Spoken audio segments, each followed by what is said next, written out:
Hello and welcome to the first walkthrough of the Command AV demo room. Let's head inside.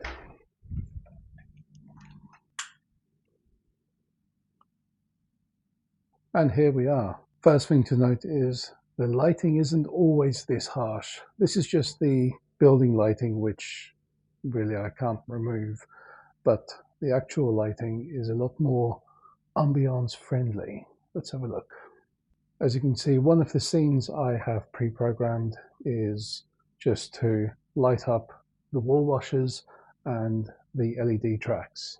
That scene I triggered there is controlled by this rhythm switch. It's just a simple scene to toggle those circuits on and off. As you no doubt will have noticed, there are some Sonos speakers at the front of the room, and they work very well controlled by the rhythm switch. There's a dedicated media page for controlling them to select your favorites, change rooms if you have multiple rooms, and then gives you transport controls as well. Over on the other side of the room, I have this Control4 keypad with each button tied to a circuit, and they just toggle those on and off. The color of the uplighting wall washers are independently set in another app. The LED tracks, the color can be set from the Control4 interface. For now, the Control4 scenes basically just tell the circuits to turn on or off. It is worth noting that the LED track does technically have two circuits. The RGB circuit from the keypad, it toggles the warm white. At the back of the room, this part is still a work in progress, but I've installed some shelves to display products. During the setup phase, a variety of remotes live on this little table between the chairs. Okay, let's have a look at some speakers. The front LCR speakers, all three are identical, and they are Triad in-wall speakers. Now these are their distributed audio speakers, so they're more meant for musical output. However, they do work very well for films.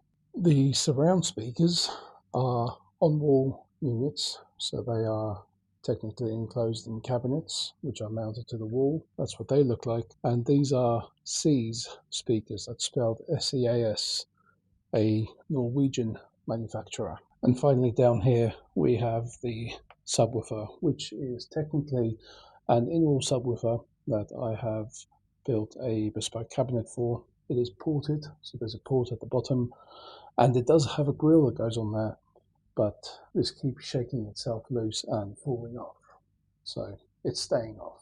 On the back of the door there is some felt acoustic padding just to kind of help with the reverb and reducing it as much as possible. The TV is a 65-inch JVC TV powered by Roku. It's the biggest that I could get to fit on this wall whilst remaining in the center of the room to allow for that door to still be usable without having to move or slide the TV. One option was to have a 75 or larger size TV and then just have to move it every time I need to get in and out of the door. But quite frankly, that sounded like a lot more hassle than it was worth, and I didn't go through with it. Plus, given the viewing distance, the 65 is plenty big enough. Also, the speakers have to be constantly moved as well to allow to open the door. And why might we need to open the door, you ask? Well, not only is this storage space, but the AV rack is also housed here.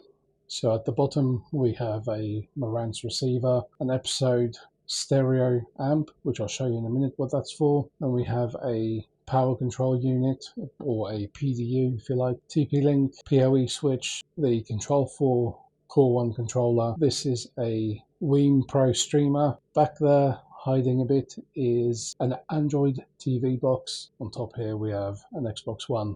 Another item that's at the back of the rack that you can't see is a mono amplifier for the subwoofer. It's essentially just a black box, so it's not really worth having on display. So I mentioned there's a stereo amp in the rack, which is fed by the Veeam Pro streamer. The other end of that stereo amp comes to these two speaker jacks, so that any pair of passive speakers can be plugged in and tested out. So there it is, effectively what I call phase one complete, which is to have the TV, surround sound, and some music up and running. The next phase will hopefully see some in-ceiling speakers, depending on what ceiling space is available up there.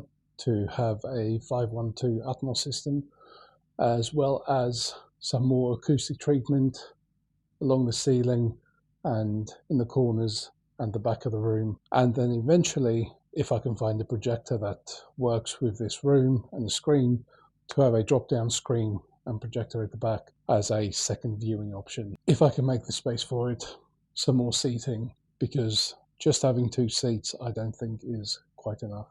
I've completely glossed over how it's all controlled. There is, as you saw, a Control4 Core 1, which is driven by this old SR260 Zigbee remote. It is a bit worse for wear, this one, but it still works, still does the job. A new addition is this URC remote, which has just run out of battery, but there is a small URC MRX5 processor sitting in the back of the rack,